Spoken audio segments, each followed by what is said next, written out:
The movie begins with a young girl who spots her brother's missing toy boat floating in the pool at their home. She goes to her brother's room, and tells her sick brother, "I'll get the boat for you." Her brother remains silent, too weak to respond due to his illness. The girl heads to the pool and jumps into the water.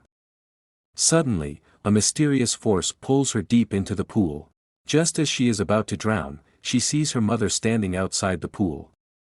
Desperate, she struggles to reach the surface. When she finally emerges from the water, there is no one outside, not even her mother. Before she can process what happened, the strange force pulls her back into the water. This time, she disappears completely, never to be seen again. The scene then shifts to many years later, introducing Ray's family. They are searching for a house with a swimming pool where Ray, who suffered damage to his central nervous system in an accident, can receive treatment. Due to his condition, Ray can no longer walk, move, or see properly. His illness has also forced him to leave his team. They eventually choose the same house we saw at the beginning of the movie. After moving in, the family decides to clean the pool. While helping, Ray accidentally cuts his hand. Concerned, they call professional cleaners to handle the pool. The cleaners explain that the pool's water source is underground. The pool fills naturally with water from beneath the ground, and they remark, "This water could be very beneficial for you." The pool is finally ready, and the family is overjoyed. They jump in, enjoying themselves and having a great time. Later that night, Ray's wife decides to swim alone. While in the pool, she sees Ray standing outside, watching her. When she gets out, there's no one there. Frightened by the strange occurrence, Ray's wife quickly goes back inside the house. Meanwhile, their cat is shown sitting by the pool, staring at the same toy boat that was seen at the beginning of the story. The next day, the family finds the cat's collar floating in the water. Their cat is now missing. Ray's son is heartbroken, but his mother tries to comfort him, saying, "Don't be sad. We'll cover the pool so this never happens again." Around the same time, Ray notices something unusual. The large cut he got from the pool the previous day has completely healed. He removes the bandage and sees that the wound is gone, as if it never existed. Ray becomes convinced that the pool's water has healing properties and starts spending as much time in it as possible. On the other hand, Ray's wife begins having disturbing nightmares about the pool. The next day, during a routine checkup, the doctor is amazed by Ray's rapid recovery. Meanwhile, Ray's son is sitting by the pool when he notices a stream of coins falling into the water. Assuming his father might have thrown them, he starts collecting the coins. Suddenly, he sees a girl in the water, the same girl who disappeared in the pool years ago. She appears to be trapped near the drain, desperately asking for help. When the boy reaches into the drain, he pulls out a toy. The toy is covered in hair, which suddenly transforms into hands that try to pull him into the water. Terrified, he manages to escape and runs to tell his mother. However, when she checks the pool, there's no sign of anything unusual. The family attends Ray's baseball practice together. Initially, Ray feels weak, but when he focuses, he hits the ball with such force that it bursts. Everyone, including Ray, is stunned by this. That night, Ray and his wife go out for dinner, leaving their children at home. Ray's daughter invites a friend over, and they decide to swim in the pool. While swimming, the friend sees a ghostly figure in the water. Terrified, she tries to get out, but the ghost pulls her underwater. The ghost drags her deeper into the pool, but she manages to escape and surfaces, visibly shaken. Ray's son notices his sister's fear and realizes something is wrong. He says, "I know there's something strange about this pool. We should tell Mom and Dad." But his sister stops him, saying, "No, don't tell them. This pool is healing Dad, and Mom is finally happy. We can't ruin that." Despite believing the pool is haunted, the siblings decide to keep it a secret. The next day, the family hosts a pool party. The real estate agent who sold them the house attends. Ray's wife asks him, "I heard the pool was closed for 15 years. How is it possible that no one used it for so long?" The agent hesitates before explaining, "A girl drowned here many years ago. People started spreading rumors, and everyone became too scared to use the pool." Ray's wife asks, "Was her name Rebecca?" The agent is shocked and asks, "How do you know that?" Actually, the pool itself had revealed the name to Ray's wife.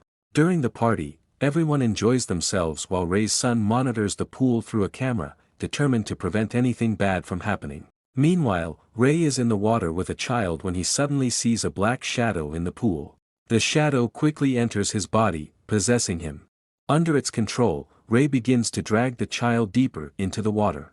Ray's son, watching everything from his room, rushes downstairs to alert his mother.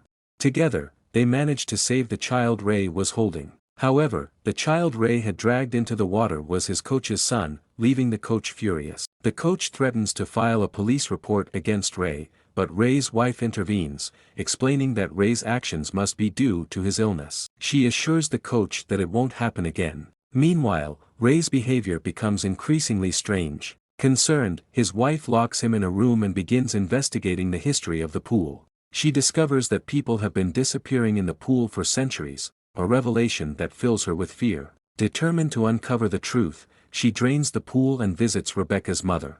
She asks, "What happened to Rebecca? And how is your son, who was once very sick, now completely healthy and successful?" At first, Rebecca's mother denies having a daughter, but under pressure, she finally reveals the story of a wishing well. She explains that long ago, there was a magical well where people's wishes were granted in exchange for coins. The water was believed to have healing powers and was worshipped by many. However, there was a dark twist: whenever someone made a wish, the water demanded a price. In Rebecca's case, her mother wished for her sick son to be cured. The price? Sacrificing her daughter, Rebecca, to the water. In simple terms, she gave up her daughter to save her son. Ray's wife notices something unsettling. The woman is crying black tears, and something seems to be possessing her. The water in the room is also behaving strangely, adding to her fear. Terrified, she leaves but now understands the horrifying truth. By filling the pool to cure Ray, she has unknowingly put one of her children at risk. The water will demand a price: one of her children. When she returns home, Ray's two children are searching for their parents. Suddenly, Ray's son hears his cat outside. He goes to check and is shocked to find the pool filled with water again, even though his mother had drained it earlier. Curious and concerned, he approaches the pool and sees his cat sitting on a tube in the water. As he steps into the pool to rescue the cat, an unseen force pulls him underwater. At the same time, the pool cover begins to close automatically.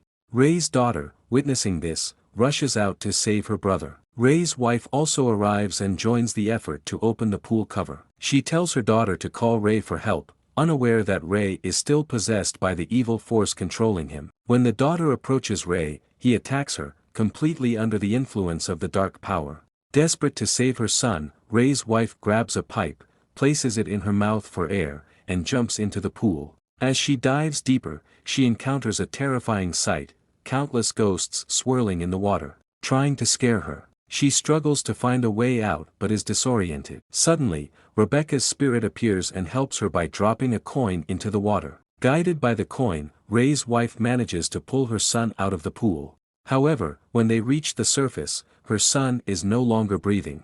Ray's wife is desperately trying to save her son when the possessed Ray arrives. He coldly tells her, "You won't be able to save him." Without hesitation, he grabs his wife by the neck and lifts her into the air, ready to kill her. Just as Ray is about to harm his wife, his daughter strikes him from behind with a baseball bat. She pleads with him, "Dad, come back to your senses." The blow seems to awaken something in Ray. He remembers the happy moments he shared with his family, and the memories overwhelm him. He vomits, and the evil spirit inside him is expelled. The spirit, now free, turns the pool water black as it dissipates. Ray realizes the grim truth: someone must make a sacrifice to the water to save his family. Without hesitation, he jumps into the pool, offering himself as the sacrifice. The water accepts him, and in exchange, his son is revived. In the final scene, Ray's family is shown grieving his loss. They decide to stay in the house permanently, vowing to ensure that no one ever awakens the water in the pool again. They are determined to prevent the pool from claiming any more lives.